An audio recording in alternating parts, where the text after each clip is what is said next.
Tôi đã mừng vì chụp được một khoảnh khắc hiếm gặp, rồi ngay sau đó lại thấy mình không biết nên vui hay nên buồn. Tôi từng nghĩ mình đã hiểu thiên nhiên sau nhiều năm chụp ảnh chim. Nhưng chỉ đến sáng nay, khi nhìn một chú bách thanh ngậm con ruồi trên mỏ, tôi mới nhận ra có một điều rất bình thường mà bấy lâu nay mình luôn cố tình không nhìn thẳng. Có lẽ, nếu bạn từng yêu một điều gì thật lòng, câu chuyện này cũng sẽ khiến bạn nhìn lại chính mình. Buổi sáng trong vườn còn đọng hơi ẩm sau cơn mưa đêm. Mùi đất ướt quyện với mùi lá non, không gian yên đến mức mình nghe rõ cả tiếng nước nhỏ từng giọt từ đầu cành xuống lớp lá khô bên dưới. Mình cầm máy ảnh, bước thật chậm. Mắt vẫn quen tìm những cành cây mà chú Bách Thanh thường đậu. Mỗi lần gặp bạn ấy, tim mình đều đập nhanh hơn một chút. Không phải vì hiếm gặp, mà vì mình biết chỉ cần chậm vài giây, khoảnh khắc ấy sẽ trôi qua và không bao giờ lặp lại. Rồi bạn ấy xuất hiện. Một cái lao rất nhanh giữa không trung. Chỉ trong tích tắc. Khi mình vừa kịp đưa máy lên, thì chú đã quay trở lại cành cây trước mặt. Trong chiếc mỏ nhỏ là một con ruồi vừa bị bắt. Mình bấm liên tiếp vài tấm ảnh. Ánh nắng đầu ngày vừa xuyên qua tán lá, hắt lên bộ lông xám nâu của chú chim một lớp sáng rất dịu. Đôi mắt của bạn vẫn bình thản, cái đầu hơi nghiêng như đang quan sát xung quanh trước khi nuốt con mồi. Mọi thứ đẹp đến lạ. Đẹp như một bức tranh mà thiên nhiên đã sắp đặt từ rất lâu, nhưng rồi mắt mình dừng lại ở con ruồi. Nó vẫn còn nguyên hình dạng. Nhỏ bé, mỏng manh và hoàn toàn bất động. Đúng lúc ấy, mình bỗng không còn nhìn bức ảnh như một người chụp chim nữa. Trong đầu mình hiện lên một ý nghĩ rất giản đơn. Con ruồi cũng vừa bắt đầu một buổi sáng của nó. Có lẽ vài giây trước, nó vẫn đang bay giữa khu vườn này như bao ngày khác. Nó đâu biết rằng chuyến bay ấy sẽ là chuyến bay cuối cùng. Mình vẫn cầm máy ảnh, nhưng ngón tay không bấm thêm được nữa. Trước mắt mình vẫn là một khoảnh khắc rất đẹp của thiên nhiên. Nhưng trong lòng, mình lại cảm nhận rất rõ một điều khác. Đằng sau mỗi vẻ đẹp mà mình đang say mê ngắm nhìn, luôn có một câu chuyện về sự sống mà trước đây mình chưa từng thật sự dừng lại để đối diện. Mình hạ chiếc máy ảnh xuống. Không còn vội xem lại những bức hình vừa chụp. Chú Bách Thanh vẫn đứng trên cành cây ấy. Chỉ vài giây sau, bạn ngửa nhẹ đầu rồi nuốt con ruồi vào bụng. Mọi chuyện diễn ra nhanh đến mức nếu không tận mắt chứng kiến, có lẽ chẳng ai nghĩ thêm điều gì. Khu vườn lại trở về như cũ. Vài chú sẻ chuyền cành ríu rít. Một cơn gió rất nhẹ làm những chiếc lá còn đọng nước khẽ rung lên. Xa hơn, tiếng cu gáy vẫn đều đều vọng lại như chưa từng có điều gì xảy ra. Mình đứng yên rất lâu. Không phải vì tiếc cho con ruồi. Cũng không phải vì thấy chú chim quá tàn nhẫn. Chỉ là lần đầu tiên mình cảm nhận rõ đến vậy rằng thiên nhiên chưa bao giờ che giấu sự thật. Chỉ có mình, suốt bao năm cầm máy đi chụp chim, thường vô thức giữ lại những gì đẹp nhất và lặng lẽ bỏ qua những điều khiến lòng mình nặng lại. Có lẽ trong cuộc sống cũng vậy. Mình vẫn thích nhìn những điều khiến mình dễ chịu, còn những điều làm mình khó chấp nhận thì lại vội quay mặt đi. Mình nhìn lên cành cây một lần nữa. Chú Bách Thanh đã bay mất, chỉ còn cành cây khẽ đung đưa trong gió. Không biết vì cơn gió vừa đi qua, hay vì trong lòng mình vừa có một điều rất cũ lặng lẽ rời khỏi. Mình tự hỏi, tại sao chỉ một chú chim ngậm con ruồi lại khiến lòng mình nặng đến vậy? Là vì mình thương con ruồi sao? Không hẳn. Nếu chỉ là thương xót, cảm giác ấy đã trôi qua từ lâu. Điều làm mình bối rối hơn là mình vừa nhận ra bấy lâu nay mình vẫn yêu thiên nhiên theo cách rất chọn lọc. Mình thích những bức ảnh chim hót dưới nắng, những cánh hoa sau cơn mưa, những khoảnh khắc bình yên khiến ai nhìn cũng thấy dễ chịu. Nhưng khi thiên nhiên hiện ra đúng với bản chất của nó, nơi một sự sống tiếp nối bằng một sự sống khác thì mình lại muốn quay mặt đi. Phải chăng mình không yêu sự thật, mà chỉ yêu phần sự thật khiến mình thấy nhẹ lòng? Ý nghĩ ấy làm mình im lặng rất lâu. Rồi mình lại tự hỏi thêm một câu nữa. Có phải trong cuộc sống hàng ngày, mình cũng đang đối xử với con người như vậy không?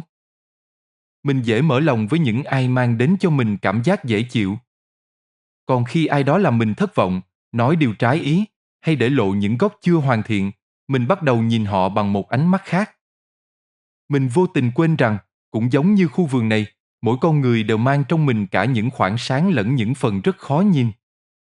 Có lẽ điều khiến mình không dám nhìn thẳng vào khoảnh khắc ấy không nằm ở chú Bách Thanh, cũng không nằm ở con ruồi, mà nằm ở chính mình. Mình đã quen đi tìm vẻ đẹp để lưu giữ, nhưng lại thiếu can đảm để đối diện với những phần không đẹp của cuộc sống. Và có lẽ, điều ấy cũng đang xảy ra với chính nội tâm của mình. Mình luôn muốn giữ lại những suy nghĩ khiến bản thân cảm thấy mình là người tốt, còn những ích kỷ, những giới hạn, những mâu thuẫn âm thầm bên trong thì lại lặng lẽ cất đi, như thể chúng chưa từng tồn tại. Có lẽ vì thế mà sáng nay, giữa khu vườn rất quen thuộc, một chú chim nhỏ lại khiến mình nhìn thấy một con người mà bấy lâu nay mình vẫn chưa thật sự dám nhìn. Mình chợt tự hỏi, nếu sáng nay chú Bách Thanh không bắt được con ruồi, liệu mình có còn thấy bức ảnh ấy đẹp như vậy không? Có lẽ không. Bởi chính khoảnh khắc săn mồi ấy mới làm nên sự sống của chú chim. Con ruồi mất đi, nhưng chú chim lại tiếp tục một ngày mới. Không có đúng hay sai. Cũng chẳng có thiện hay ác như cách con người vẫn thường gán cho mọi việc. Chỉ có sự sống đang lặng lẽ tiếp nối sự sống. Rồi mình lại tự hỏi một câu khó hơn. Vậy tại sao mình lại muốn giữ thiên nhiên chỉ trong phần đẹp để mà mình thích? Có lẽ vì mình cũng đang đối xử với cuộc đời như thế. Mình thích thành công, nhưng sợ thất bại. Mình thích được yêu thương, nhưng ngại đối diện với sự tổn thương. Mình muốn giữ những điều khiến mình thấy bình yên, nhưng lại âm thầm phủ nhận những điều làm mình đau lòng. Mình cứ nghĩ đó là sống tích cực. Nhưng có lẽ đó chỉ là cách mình né tránh một phần của sự thật. Đến lúc ấy, mình mới hiểu vì sao khoảnh khắc này khiến mình không dám nhìn lâu. Điều mình sợ không phải là cảnh một chú chim ăn một con ruồi.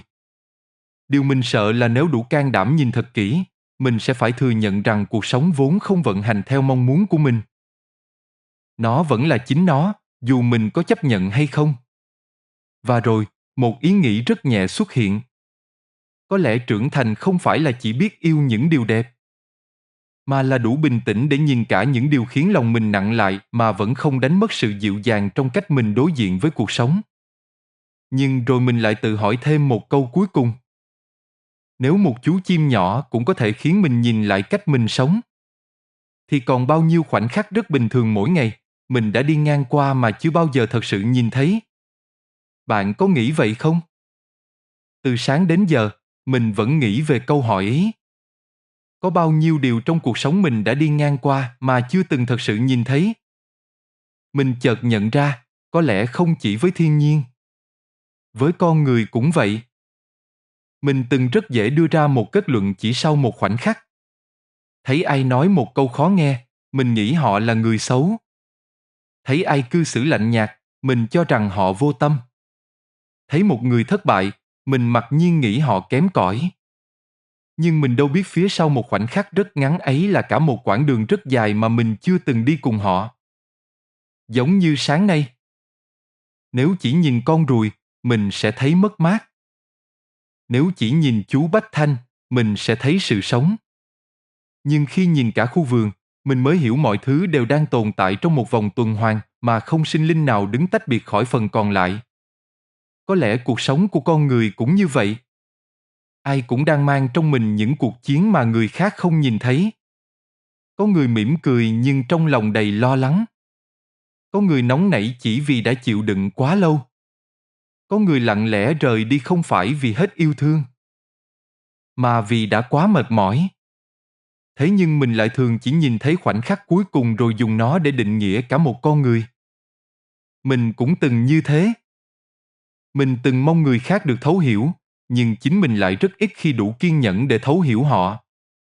Có lẽ điều mà chú Bách Thanh để lại cho mình sáng nay không phải là một bức ảnh đẹp, mà là một lời nhắc rất âm thầm. Rằng cuộc sống luôn rộng lớn hơn điều mắt mình nhìn thấy. Và trước khi vội đánh giá một sự việc hay một con người, có lẽ điều mình cần làm trước tiên không phải là kết luận, mà là học cách nhìn thêm một lần nữa. Biết đâu, chỉ cần nhìn thêm một lần, mình sẽ không chỉ hiểu người khác hơn, mà còn hiểu chính mình hơn rất nhiều. Có phải vậy không? Mình cầm chiếc máy ảnh lên, xem lại những bức hình vừa chụp. Lần này, mình không còn chỉ nhìn vào con ruồi, cũng không chỉ nhìn chú Bách Thanh. Mình nhìn cả bức ảnh. Có ánh nắng đầu ngày len qua tán lá. Có cành cây mảnh đang đung đưa theo gió. Có một chú chim đang tiếp tục hành trình sống của mình. Và cũng có một khoảnh khắc khiến chính mình trưởng thành hơn một chút. Mình chợt hiểu rằng, yêu thiên nhiên không phải là chỉ yêu những gì làm mình thấy dễ chịu. Yêu thiên nhiên là đủ bình tĩnh để chấp nhận nó như vốn là. Có lẽ học cách sống cũng vậy. Không phải lúc nào cuộc đời cũng dịu dàng với mình. Không phải con người lúc nào cũng cư xử đúng như điều mình mong đợi. Và chính mình cũng sẽ còn nhiều lần sai, nhiều lần nhìn chưa đủ, nhiều lần phải học cách đối diện với những phần chưa hoàn thiện của bản thân. Nhưng điều đó không còn làm mình sợ như trước. Mình ngẩng đầu nhìn lên. Cành cây lúc nãy giờ đã trống. Chú Bách Thanh đã bay sang một tán cây khác, khuất dần sau những vòm lá xanh.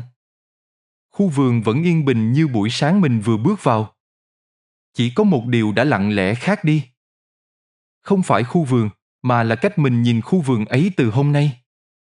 Có lẽ điều quý giá nhất mà buổi sáng hôm nay mang lại cho mình không phải là một bức ảnh đẹp, mà là sự can đảm để nhìn cuộc sống đúng như nó vốn là, rồi học cách giữ cho lòng mình vẫn đủ dịu dàng khi đối diện với sự thật ấy. Đôi khi, điều làm chúng ta trưởng thành không phải vì đã nhìn thấy thêm một vẻ đẹp, mà là vì cuối cùng, chúng ta đã đủ can đảm để không quay mặt trước một sự thật. Đến bây giờ, mỗi lần nhìn lại bức ảnh chú Bách Thanh ngậm con ruồi, mình không còn chỉ nhớ đến một khoảnh khắc của thiên nhiên. Mình nhớ đến buổi sáng mà chính mình đã học được cách nhìn chậm hơn, nhìn sâu hơn và bớt vội kết luận hơn. Có lẽ mỗi người khi xem đến đây sẽ có một cảm nhận khác nhau. Vì vậy, nếu bạn cũng từng có một khoảnh khắc rất bình thường nhưng lại khiến bạn thay đổi cách nhìn về cuộc sống, mình rất muốn được đọc câu chuyện của bạn ở phần bình luận. Biết đâu, chính trải nghiệm của bạn sẽ giúp một người xa lạ nào đó nhìn cuộc sống bằng một ánh mắt dịu dàng hơn. Cảm ơn bạn đã ở lại đến cuối câu chuyện. Chúc bạn luôn giữ được trong lòng mình một khoảng lặng để lắng nghe thiên nhiên, lắng nghe người khác và đôi khi, lắng nghe chính mình.